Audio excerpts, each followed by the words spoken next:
Hello students, welcome to our online class. Today we are going to discuss about the history chapter number 1, the French Revolution.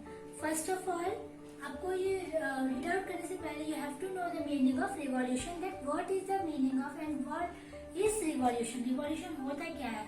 Revolution जो होता है इसका means ये होता है कि when people are gathering and make a big political change in a very short period of time, that is known as revolution.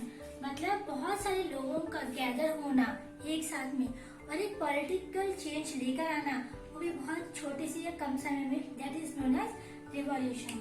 यानी कि यहाँ पर आपके people गैदर हो रहे हैं, people are gathering for political change, very big political change within short period of time. मतलब एक छोटे टाइम में. Clear? That is the meaning of revolution. तो ये रिवॉल्यूशन हो गया. Now I am going to discuss about the full chapter. Okay, मैं आपको इसकी पूरी स्टोरी बताऊंगी कि फ्रेंच रिवॉल्यूशन आया क्यों, कब और कैसे, क्यों आया. क्लियर? फ्रेंच यानी कि फ्रांस में जब वहां पर लोग रहते थे तो वहां एक मोनार्की शासन होता था, यानी कि जहाँ पर राजा राज करते हैं. वहाँ पर कोई गवर्नमेंट नहीं होती है, राजा राज करते हैं, वहाँ पर मोनार्की कहलाता है. क्लियर? इसके बाद क्या हुआ, यहाँ पर 1774 में आए आपके लुइस 16 जो यहाँ के किंग बने, और उसके बाद इनकी मैरिज हुई ऑस्ट्रिया की प्रिंसेस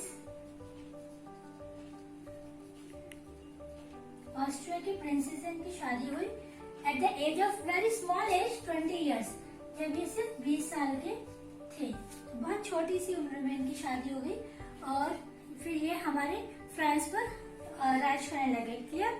उसके बाद जैसे ही उस पर बैठी, अपनी थ्रोन पे बैठी, अपनी गद्दी पर बैठी, जैसे इनको मुकुट मिला अपना, तो इन्होंने देखा कि इनका जितना भी ट्रेजर था, यानी कि जितना भी इनका खजाना था, वो सारा खाली था, पूरा का पूरा खाली था. अब सबसे पहली बात, ये खाली क्यों था, इसके कुछ रीजंस रहे हैं. सबसे पहला रीजंस है कि ये लोग उस टाइम पे लड़ाइयाँ बहुत करते थे, तो वॉर के टाइम पर जितनी भी चीजें यूज हो जाती हैं, हमारे आर्म्स लगती हैं, हमारे जितने भी वेपन्स लगते हैं, उन सब में खर्चा आता था. तो वॉर में हमारे ट्रेजर जो भी हमारा खजाना था वो जाता गया, यानी कि पैसा लगता गया. आफ्टर दैट इनका जो पैलेस हुआ करता था, वो पैलेस बहुत ही शानदार हुआ करता था और वो वर्साइल्स में था. इसकी मेंटेनेंस में बहुत ज्यादा खर्चा आया करता था. तो एक ये आ गया आपका रीजन, ट्रेजरी एम्प्टी का, वॉर, पैलेस. आफ्टर दैट इन्होंने क्या किया, इन लोगों की ब्रिटेन से बहुत बड़ी घनी दुश्मनी थी, वो कहते हैं ना बहुत बड़ी वाली दुश्मनी ब्रिटेन से. तो और ब्रिटेन में जो है अमेरिकन को बहुत सारे उसके कह सकते हैं 13 कॉलोनीज को अपने कब्जे में कर रखा था, 13 कॉलोनीज को. तो इन्होंने अमेरिका को फ्री आउट करवाया. कहाँ से? ब्रिटेन से. यानी कि अमेरिकन को इन्होंने फ्री करवाया फ्रॉम ब्रिटेन. और 13 कॉलोनीज होने की वजह से इसमें खर्चा बहुत ज्यादा हो गया, बहुत ही ज्यादा. हालांकि इससे कोई मतलब नहीं था, बहुत अच्छी दोस्ती नहीं थी अमेरिका से, बट इन्होंने किया क्यों, बहुत बड़ी दुश्मनी इनकी ब्रिटेन से थी और ये अपने आप को फेमस करना चाह रहे थे. फ्रांस वाले अपने आप को ज्यादा दिखाना चाह रहे थे कि हाँ हम कितने, ये इस बात को बिल्कुल भूल चुके थे कि जितना हम शो ऑफ कर रहे हैं अपने आप को, वहाँ हम पीछे से भी खाली होते चले जा रहे हैं. तो एक इनका रीजन ये रहा. उसके बाद जब इन्होंने देखा कि हर चीज हमारी चलती चली आ रही है, अब इन्होंने लोन लेना स्टार्ट किया लोगों से, दूसरी जगह से, दूसरी कंट्री से लोन लिया. जब इन्होंने लोन लिया तो अब इनको लोन पे करना पड़ा, इंटरेस्ट 10%. अब इनको 10% ऑफ लोन जब इंटरेस्ट जो पे करना पड़ा, तो उसके बाद क्या हुआ, इनका जो ट्रेजरी था और ज्यादा एम्प्टी होता चला गया. उसके बाद एक और चीज आ जाती है इनके, जो अदर्स अगर देखें, जो गवर्नमेंट होती है, गवर्नमेंट को एम्प्लॉयज को सैलरी देनी होती है, पोस्ट ऑफिस को भी पैसा देना होता है, स्कूल्स, इंस्टीट्यूशंस, इन सबको भी इन्हें पैसा देना होता है. तो ये सारी चीजें अदर्स में आ जाती हैं.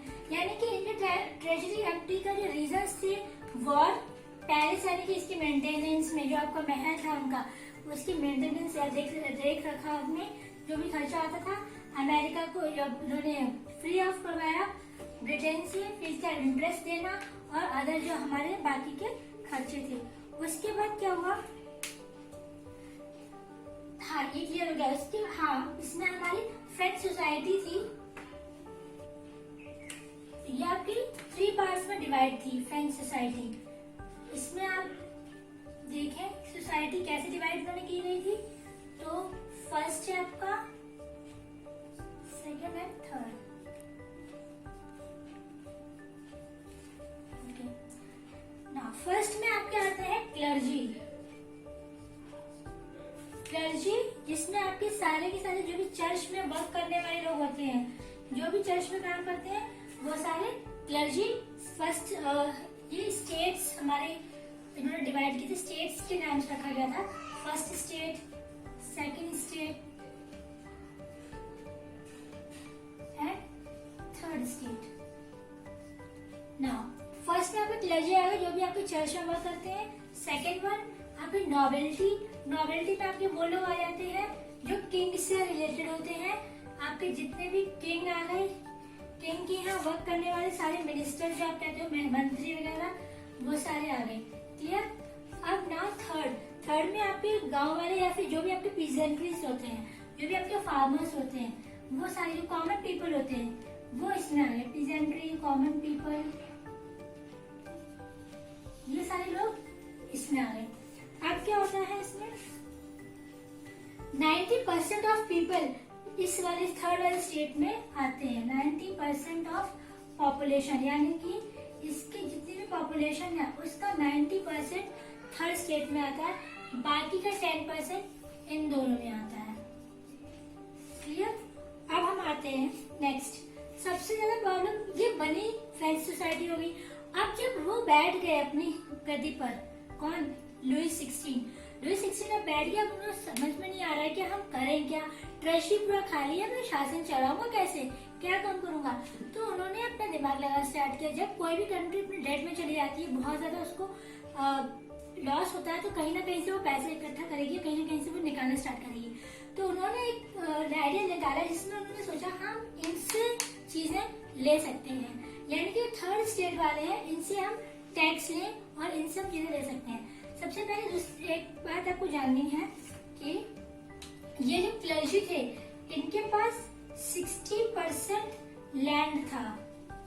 इनके पास कोई लैंड तो था नहीं, और किसी के पास अगर था भी, थोड़े से बहुत अच्छे भी थे, एजुकेटेड या कोई ज्यादा थोड़े बहुत थे भी, तो उसमें बहुत कम उनके पास लैंड थी। उसमें जितना भी था वो अपना प्रोडक्शन कर लिया करते थे।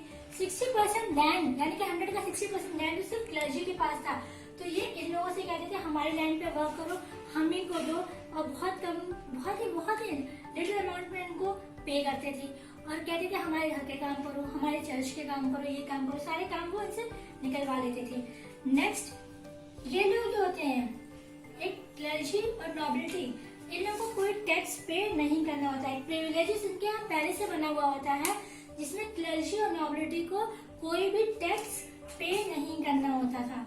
तो ये तो इन्हें जैसे इनके यहाँ पे भी किसी बेबी है, किसी ने बर्थ लिया, तो उसे ऑलरेडी ही जन्म से ही इसको अधिकार है, इसे कोई भी यहाँ के लोगों को टैक्स पे नहीं करना है। बट अगर यहाँ पर देखें हम, तो इन लोगों को सारे के सारे टैक्स पे करने होते थे। नाउ अब टैक्स की बारी आई तो इन्हीं लोगों से टैक्स लेना स्टार्ट किया, इन्हीं लोगों से सारी चीजें स्टार्ट की।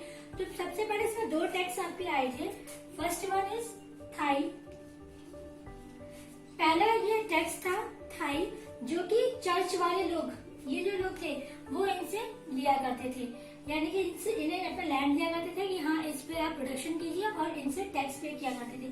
तो ये तो इनडायरेक्टली टैक्स लिया जाता था, चर्च वाले लिया करते थे। नाउ सेकंड जो आया था आपका वो था टाइले। ये जो चर्च था, ये जो टैक्स, ये भी टैक्स था आपका।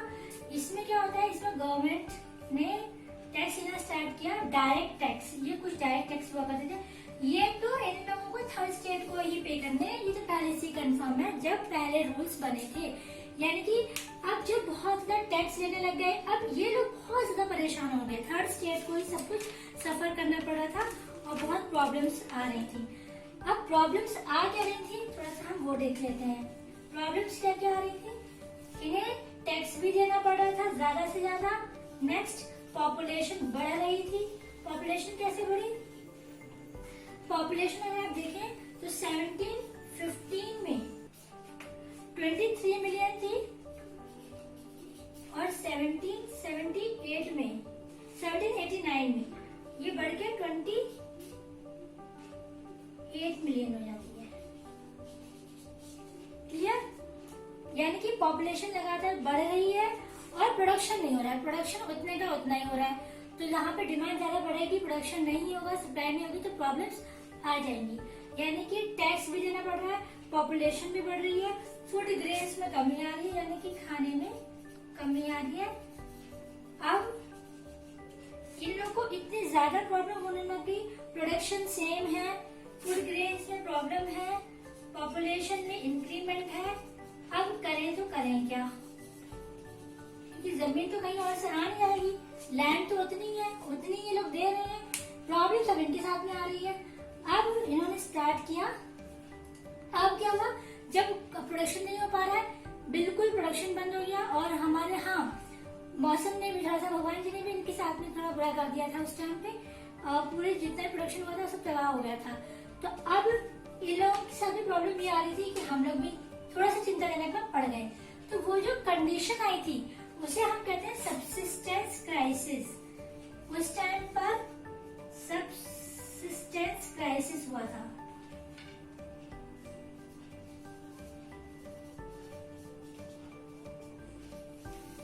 इन सब प्रॉब्लम्स के बाद में एक क्राइसिस आई थी, यानी कि प्रॉब्लम बड़ी वाली आई थी, सबसिस्टेंस क्राइसिस।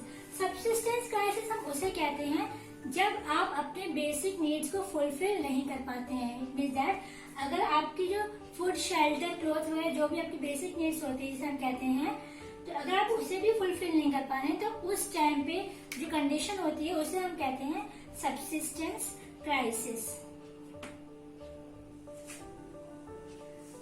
तो जब सबसिस्टेंस क्राइसिस हो गया, उसके बाद में सबसे ज्यादा प्रॉब्लम आ रही थी थर्ड स्टेट को, जो हमारा थर्ड स्टेट था। हम लोगों ने डिसीजन लिया 14 जुलाई 1789 को, यही मेन है, यही सब कुछ है इसमें, फ्रेंच रिवॉल्यूशन। 14 जुलाई 1789 को उन्होंने डिसीजन लिया, जहां पर आके 7000 पीपल गैदर हुए थे, और वो कॉमन पीपल ही थे, यानी कि थर्ड स्टेट वाले ही पीपल थे जो गैदर हुए थे। उसके बाद उन्होंने गैदर होने के बाद में इन्होंने अपनी असेंबली बनानी स्टार्ट की, अपनी खुद की असेंबली क्रिएट की। उसके बाद इन्होंने एक जो प्लान बनाया, प्लान बनाने के बाद उसमें हम क्या करें, तो जो हमारे राजा थे लुइस 16, तो उनका एक प्रिजन था बेस्टाइल, उस बेस्टाइल पर इन्होंने अटैक किया। क्यों किया? उस बेस्टाइल पर अटैक इसलिए किया कि मोस्टली वहाँ पे चीजें जितनी भी हुआ करती थी वो वहीं पर ही रखता था, ये सब इनको पता था। किंग सारी चीजें अपनी वहीं छुपा के रखता था, यानी कि कुछ भी आपके वेपन्स हो गए और भी चीजें हो गई तो बेस्टाइल में रखता था। यहाँ पे जो भी प्रिजनर्स थे वहाँ पे बंद थे, इन्होंने जाकर कमांडर को मारा, कमांडर मारने के बाद में वहाँ के लोगों को फ्री किया। फ्री करने के बाद में इन्होंने, कमांडर की डेथ हो गई, कमांडर को फिनिश करने के बाद में जितने प्रिजनर्स थे आपके वो सारे फ्री हो गए। इतना वर्क कर लिया इन्होंने 14 जुलाई 1789 को। अब इतने के बाद में किंग यानी कि फर्स्ट और सेकंड स्टेट थोड़ा सा प्रॉब्लम में आ गए कि हाँ प्रॉब्लम क्या है। अब थर्ड स्टेट में ऐसा नहीं था कि सारे के सारे अनपढ़ लोग और वही लोग थे, इसमें कुछ एजुकेटेड लोग भी थे, कुछ फिलोसोफर भी थे। इसमें 3 फिलोसोफर थे। फर्स्ट जो थे वो थे जॉन लॉकी, सेकेंड फिलोसोफर थे हमारे जीन जैकस रूसिया लिख लीजिए आप।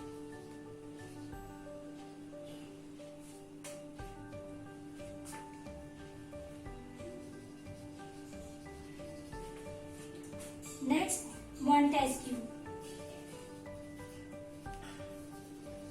ये आपके इन्हीं की साइड से थे, थर्ड स्टेट की साइड से। एजुकेटेड थे, नॉलेज थी, इन्होंने अपनी अपनी बुक्स भी लिखी थी। इनका ये मानना था, ये जॉन लॉकी ने ये कहा था कि जो मोनार्की है वो रॉन्ग है, इसे हटा देना चाहिए। मोनार्की मीन्स मोनार्की को आप हटा दीजिए, यानी कि राजा का शासन हटा दीजिए, और ये गलत है। रशिया ने कहा था कि सोशल कॉन्ट्रैक्ट बनाना चाहिए आपको। आप सोशल कॉन्ट्रैक्ट बनाइए और उसके बाद आप हम में से भी, यानी कि थर्ड स्टेट में से भी आप रिप्रेजेंटेटिव बनाएं। ये नहीं कि अपने में से आप लोगों ने कर लिया बस, हम लोग को भी इन्वॉल्व करें। इन्होंने कहा मोनार्की हटा दीजिए, इन्होंने कहा रिप्रेजेंटेटिव हम में से भी ले लीजिए। और इसके बाद लॉर्ड मोंटेस्क्यू ने कहा कि हमारे 3 लोग होते हैं, एक होते हैं एग्जीक्यूटिव, लेजिस्लेचर और हमारे आते हैं जुडिशरी। इन्होंने कहा कि जो आपके पास पावर है वो इन तीनों लोगों में शेयर कीजिए। यहाँ पे ये फिलोसोफर हो गए आपके 3, क्लियर? ये लोग हो गए। इन्होंने कहा कि मोनार्की हटा दीजिए, इन्होंने कहा सोशल कॉन्ट्रैक्ट कीजिए, रिप्रेजेंटेटिव हम में से भी बनाइए, और फिर इन्होंने ये कह दिया कि इन लोगों के बीच में आपको पावर शेयरिंग करनी है। इसके बाद ऐसा हो ही नहीं सकता, जब मोस्ट ऑफ द पॉपुलेशन यहाँ पर है 90%, तो कहीं ना कहीं उन्हें भी झुकना पड़ेगा। फिर इसके बाद में जो हमारे मेजर चेंजेस हुए रिवॉल्यूशन के बाद, वो हम कुछ देखते हैं। अब रिवॉल्यूशन के बाद में आपके पास यहाँ पर कुछ मेजर चेंजेस हो गए। मेजर चेंजेस क्या क्या हुए? फर्स्ट वन, जो आपकी मोनार्की थी वो ट्रांसफर हो गई। Monarchy transfer from king to common people.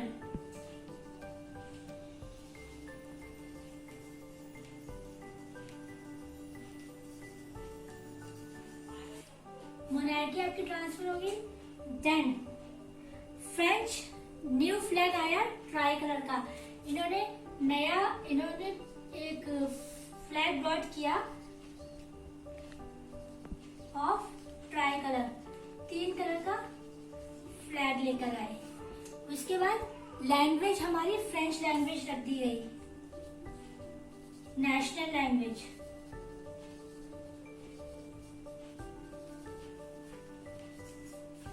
Then national anthem भी दिया गया।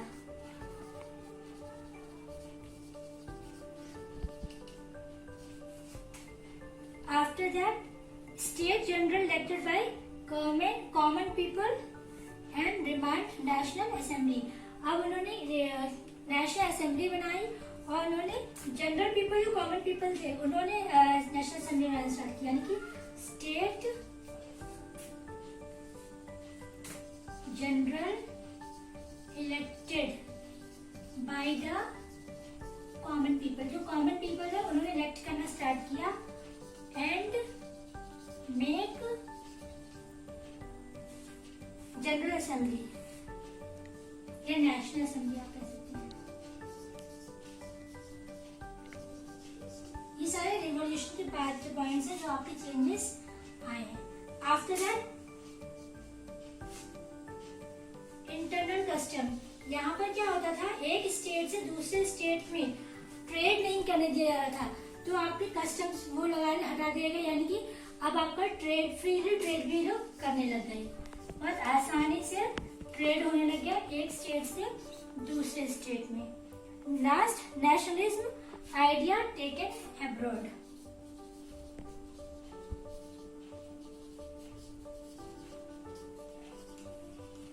यहाँ पर क्या हुआ, जब हमारा नेशनलिज्म हो गया, यानी कि अभी लोग बहुत हैप्पी हो गए, तो इन्होंने सोचा कि अब हम बाहर भी अपना आइडिया लेकर जाएं और पूरे यूरोप में अपना शासन करें और अपना दबदबा बनाएं।